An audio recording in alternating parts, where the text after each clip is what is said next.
lang yan.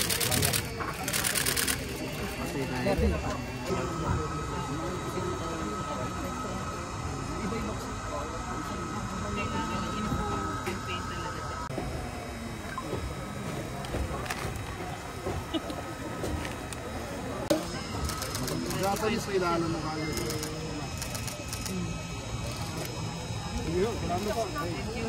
Tapos yung sa local na pork. Opo sir, opo ma'am. Medyo pa. Ano ba yung tulong nila? Magkano yung margin nyo sa imported? 20 pesos sir per kilo pag po pag yung retail.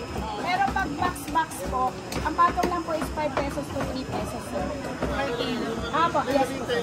Retail po, 20 pesos po sir. Yes po sir. Ay, hindi ko po alam sa sariwa sir, frozen na po.